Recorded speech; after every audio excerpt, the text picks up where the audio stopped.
कोई ज्यादा इसमें फलसफा बयान नहीं किया जाए, बिल्कुल सादा सी बातें हैं। माफी का कलमा पहला जो यीशु मसीह के ज़माने मुबारक से सादिर हुआ।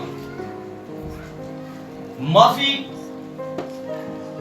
का अमल, माफी का दर्स, माफी के तालीम, कोई ऐसी कौम नहीं, कोई ऐसा कबीला जिसमें नहीं पाता होगा। ये ऐसा दर्स है, हर कौम में, हर कबीला में, हर मजहब में, हर दीन में, हर मसलक में पाया जाता है माफी का दर्स। मगर इसका तस्वर फर्क हो सकता है, मगर इसका अमल फर्क हो सकता है। मगर मैं जिस शख्सियत की बात करने लगा हूं, जिसने हमें माफी का दर्स दिया है, माफी मांगना सिखाया है, माफ करना सिखाया है, वो भी अजीम शख्सियत है, वो मुनफरिद शख्सियत है। वो किस मायनों में मुनफरिद है कि वो जब किसी काम को, किसी अमल को, किसी फरमान को बयान करता है तो अपनी जिंदगी पर, सबसे पहले अपनी जिंदगी पर अमल करता है, अपनी जिंदगी से साबित करता है। इससे पहले कि अपने चेलों को, अपने हमारियों को, अपने शागिर्दों को बयान करता, सबसे पहले अपने आप अपनी जिंदगी पर उस काम को, उस अमल को, उस फरमान को साबित करता है।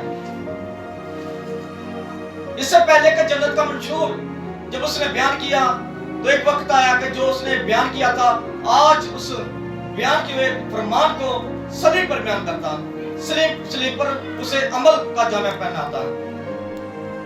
तो यीशु मसीह का पहला कलमा तकरीबन 9:30 बजे के करीब, कुछ मुसन्निफीन कहते 8:30 बजे, कुछ 9:30 बजे, जब हम तकरीबन लगाते, इसका मतलब है कि हमारा इख्तियार नहीं है, ये मुख्तलिफ आरा हो सकती है, इसलिए मैंने तकरीबन का लफ्ज़ इस्तेमाल किया है।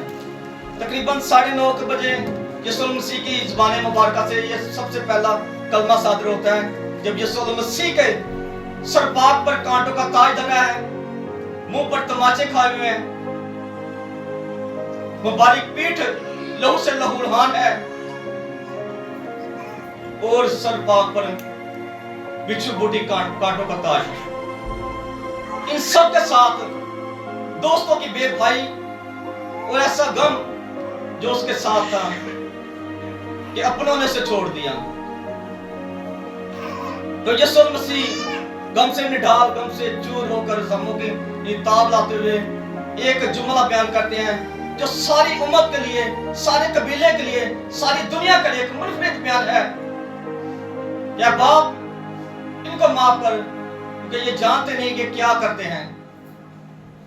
ये बयान करना मुनफरिद था, ये बयान करना, ये बयान आला था। क्यों? जब इंसान मर के मौत पर होता है, जब मरने वाला आता है, तो उसे अपनी फिक्र होती है, अपनी जान की फिक्र होती है, अपनी सोच की फिक्र होती है, अपनी आखिरत की फिक्र होती है। पर इस शख्सियत को अपनी नहीं, बल्कि अपने जो उसके सताने वाले थे, दुख देने वाले थे, मुसीबत में डालने वाले थे, उनकी फिक्र थी। और महातिब होकर कहता है, खुदा कदूस को, रब कायनात को ऐसे नाम से मुखातिब करता है जिस नाम से उसे सूली पर चढ़ाया कि अब बाप इनको माफ कर। तो ये जानते नहीं कि क्या करते हैं।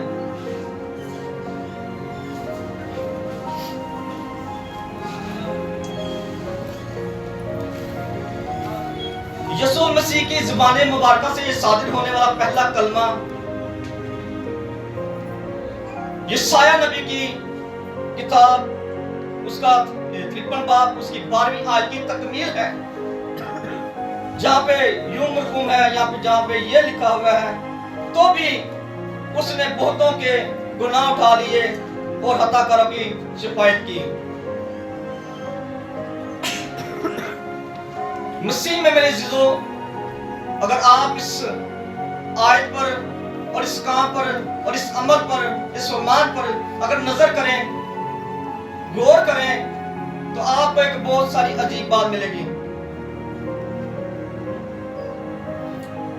कि यीशु मसीह यहाँ पे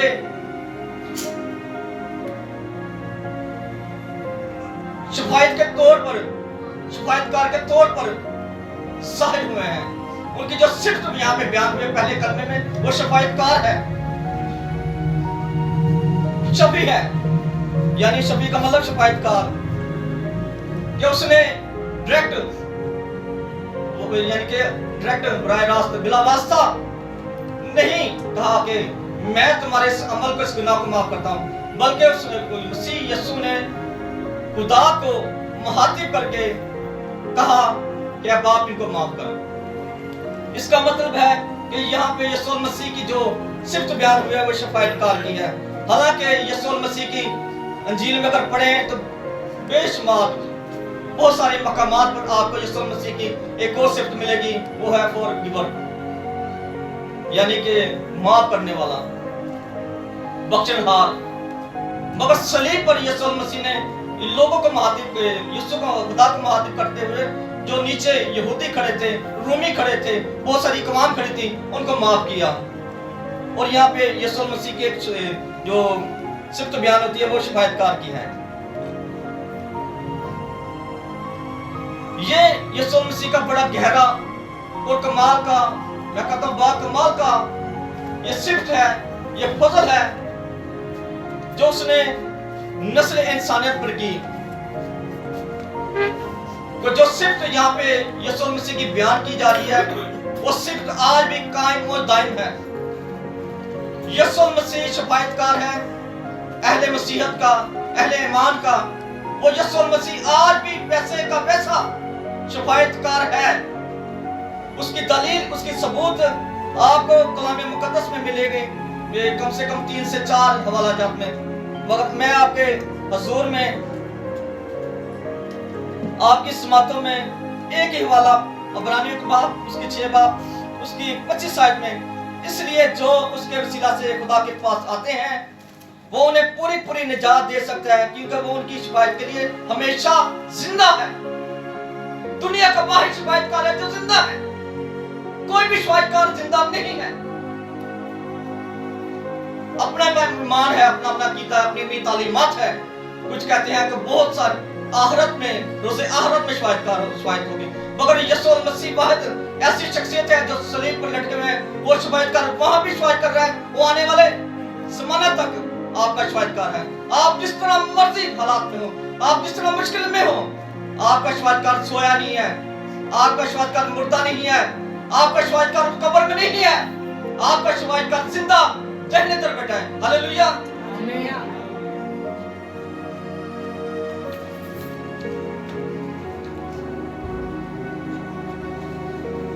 मसीह यीशु ने आखिर क्यों, छोटा सा सादा सा सवाल, मसीह यीशु ने आखिर क्यों अपने सताने वालों को माफ कर दिया?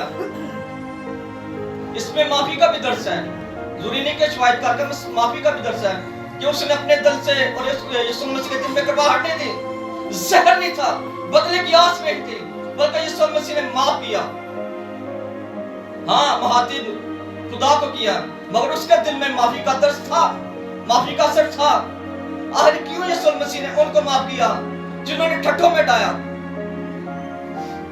जिन्होंने कांटों का ताज बनाया, जिन्होंने उसके मुबारक के चेहरे पर थूका, थप्पड़ मारे, उस शख्सियत को जो से देखने के लिए नबी पैगंबर अड़ियां रगड़ते थे, एड़ियां रगड़ते, रोते थे, बिलबिलाते थे कि मैं अपना चेहरा दिखा, अपना जलवा दिखा, मगर वो चेहरा जिसकी ताब कोई नहीं लाता था, न कराबीन न सराफीन, उसके चेहरे पे थूका जा रहा है, उसे मारा जा रहा है। आखिर क्यों यीशु मसीह ने उसे माफ किया? मैंने जैसे पहले कहा, शुरुआत में कहा, वैसा ही इस आयत में, इस बयान में जाहिर होता है कि यीशु मसीह कमाल की शख्सियत है, जो खुद कहते हैं, जो फरमान देते हैं, वो खुद जिंदगी में खुद भी उस चीज पर, उस अमल पर, उस फरमान पर अमल करते हैं।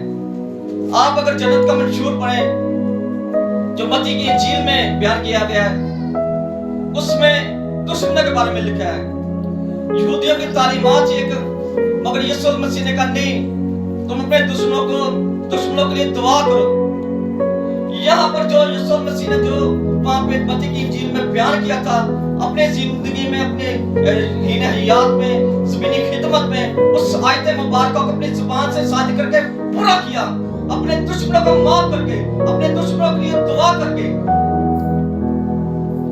वो ऐसा इंसान नहीं था जिसमें बदला और हसद हो, मगर उसने दुआ की अपने दुश्मनों के लिए। इसलिए मेरे अजीजों, हमारे लिए इस बात में क्या दर्ज है?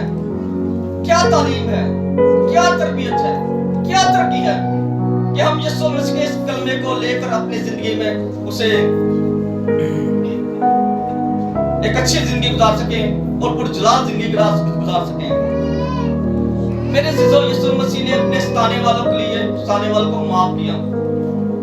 हम ज्यादा जोर देंगे माफ करने पर कि यीशु मसीह ने माफ किया। हमारे माशरे में, हमारे कल्चर में, हमारे घराने में, हमारे अजीजों कारम में एक अमल अक्सरियत पाया जाता है कि जब हम झगड़ा करते हैं, जब हम सताए जाते हैं, कोई मसला मसाइल हो जाते हैं, तो हम एक दूसरे से माफी मांगते हैं। मेरे दोस्त, ये आम बात है, सभी करते होंगे, मगर कुछ लोग नहीं करते। इसकी वजह क्या हो सकती है? ताकत, घमंड या लाइल्मी। और भी कुछ हो सकता है, मगर इन तीनों को घमंड हो सकता है कि इंसान घमंडी हो जाता है, माफी नहीं मांगता। ताकत होती है, आप अपने माशरे में देखें, जो इंसान ताकतवर होगा वो माफी नहीं मांगेगा। कुछ इंसान लाइल्म होते हैं कि हमें माफी क्यों मांगनी चाहिए, इसका असर क्या हो सकता है, इसका क्या बुरा असर होगा या अच्छा असर होगा। मेरे अजीजों, माफी ना मांगना ये खुदा के साथ बगावत है, ये खुदा के कलाम के खिलाफ जाना है कि आप किसी को माफ ना करें।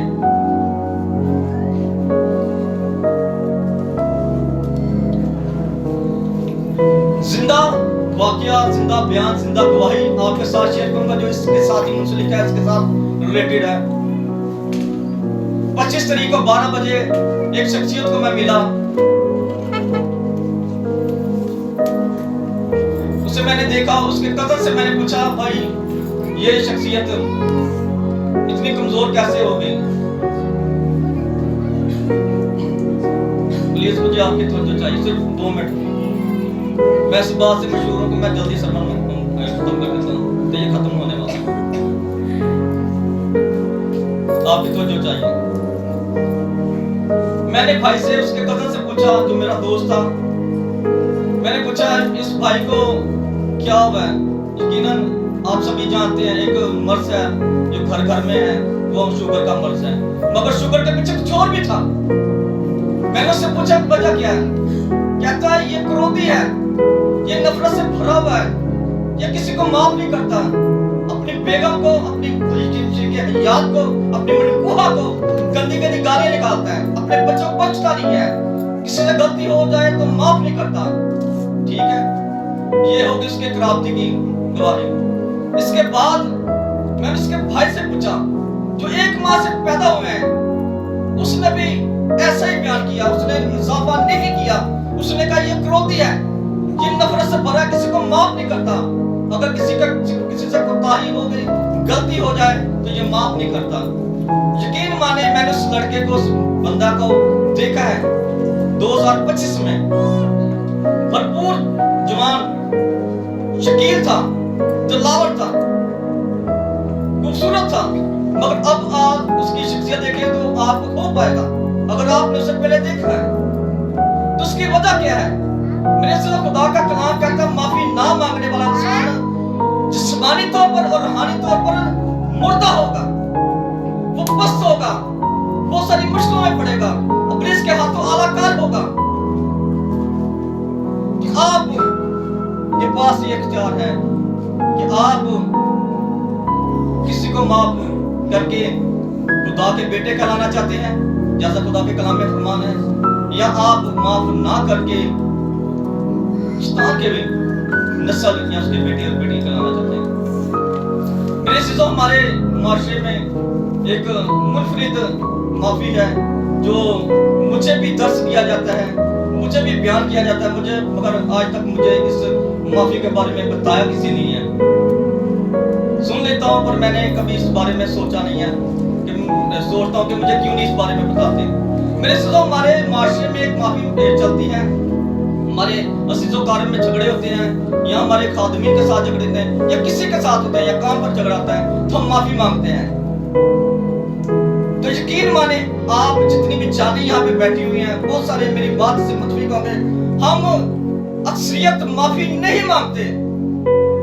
हम जब अपने रिश्तेदारों से माफी मांगते हैं, हमारे माफी नहीं होती, बल्कि वो माफी के लिफाफे में समझौता होता है, ताकि हमारा माली नुकसान ना हो, ताकि हमारा जानी नुकसान ना हो, ताकि हमारे रिश्ते ना टूटे। हम माफी नहीं मांगते, बल्कि हम समझौता करते हैं। सच्ची माफी ऐसी नहीं है। आप जहां भी चले जाएं, आपको ज्यादातर समझौते ही मिलेंगे, आपको सच्ची माफी नहीं मिलेगी। सच्ची माफी बहुत कीमती है, ये हीरे मोती की मानिश है, आपको बहुत सारे कम मिलेंगे। आज रिश्तेदारों में की झगड़े क्यों हैं? इसी बात के लिए, क्योंकि ये माफी चाय बिस्कुट वाली है। जब जो कोई हमारे अजीजों कारब आते हैं, चाय की टेबल पर आते हैं, माफी मांग लेते हैं या हम माफी मांगने जाते हैं, तो अक्सर हमारे समझौते हैं, हमारे जहन में यही होता है, अगर यार रुस गया तो मेरी शादी कहीं जाएगा, अगर यार रुस गया तो मेरा काम कहीं जाएगा। बहुत सारे मामला हमारे रिश्तेदारों के साथ जुड़े होते हैं, इसलिए हम कभी सच्ची तो भी मांगते नहीं है, कभी सच्ची माफी मांगते नहीं है, बल्कि हम समझौता करते हैं। मगर यीशु मसीह ने ऐसा कुछ नहीं किया। यीशु मसीह का माफ करने में किसी किस्म का लालच नहीं था। अगर लालच था तो वो था नस्ल इंसानियत की जिंदगी, उसकी तरबियत, उसकी तरक्की था। तो मेरे अजीजों, हासिल कलाम क्या है? हमारे माफ करने में क्या खुदा को जलाल देना है या नफा नुकसान देखना है? हमारे माफ करने में खुदा को जलाल देना या नफा नुकसान देखना है? मेरे अजीजों, अगर आप माफी में नफा नुकसान, आपकी माफी में नफा नुकसान है, तो ये माफी नहीं, बल्कि ये समझौता है। ये चाय बिस्कुट वाली जैसा पहले का, ये उस तरह की माफी है। जैसे ही चाय का असर खत्म, माफी का असर खत्म। जैसे कोल्ड ड्रिंक का असर खत्म, आपकी माफी खत्म। मैंने अपनी जिंदगी में देखा, बहुत सारे लोग ये घमंड करते हैं, अब देखिए मेरे घर आया, मेरे को माफी मांगना से, अब देखिए मेरे के नीवा है। इसकी वजह क्या है? माफ करने वाला भी ईमानदार नहीं है, माफी मांगने वाला ईमानदार नहीं है। दोनों समझौता कर रहे हैं, रोस गया तो मेरे ब्याह कहीं जाएगा, रोस गया मेरे मामलात कैसे होंगे। अगर आप इस तरह की माफी मांगते हैं, ये माफी नहीं है, ये खुदावंद का झूठ ड्रामेबाजी है, सच्ची माफी नहीं है। अगर सच्ची माफी का दर्श लेना है तो सलीब पर, तलवार पर यीशु मसीह को देखें, जिसने अपने तमाचे खाने वालों को माफ कर दिया, अपने चेहरे मुबारक पर थूकने वालों को माफ कर दिया। उसने कहा है, बाप इनको माफ कर, क्योंकि ये जानते नहीं कि क्या करते हैं। मेरे अजीजों, आखिर पर मैं सब बयान यह करना चाहता, जाते जाते इस बयान करता हूँ कि आपका माफी ना मांगना, जैसे मैंने पहले कहा, कि इंसान के ऊपर रूहानी और जिस्मानी तौर पर बहुत सारा लानत आ सकती है। लोग इस बात से घबराते हैं। मैंने काफी साल पहले सुना था, अब मेरे पास इसके बारे में इतना ज्यादा इल्म नहीं है, इसलिए मैं इसे बिल्कुल शॉर्टली बयान करूंगा। एक शख्सियत थे जो बहुत सारा यीशु मसीह पर नालिश करते थे, कलाम खुदा के खिलाफ बोलते थे। उन्हें एक ओपन लेटर मिला कि वो तौबा करें और अच्छी दुआ करें, अच्छी गुफ्तगू करें। मगर उसके अंदर इतना घमंड था कि उसने इस बारे में तौबा नहीं की, बल्कि उसकी इस घमंड की वजह से तकरीबन 9 साल तक वो बिस्तर मर पड़ा रहा, बदन को हिलाया नहीं, मफलूज हो गया, जुबान भी चली गई, सारी उम्र रोता रहा 9 साल तक। माफी ना मांगना, अकड़ जाना, ये खुदा को पसंद नहीं है। जैसा यीशु मसीह ने कहा दिवाए रबानी में, ऐ बाप हमारे कसूरों को माफ कर जैसे हमने अपने कसूरवारों को माफ किया। तो ये प्रिंसिपल है। अगर आप अपने दोस्तों के, अजीजों कारब के, अपने खादमीन के कसूरों को माफ करेंगे, अपने बहुत सारे रिलेटिव के, तो यकीन माने आपके भी गुनाह बख्शे जाएंगे, क्योंकि खुदा के प्रिंसिपल पर आपने, उसके कायदे पर, उसके रसूल पर आपने अमल किया। खुदा आपको कलाम के वसीला से बरकत और रहमत फरमाए।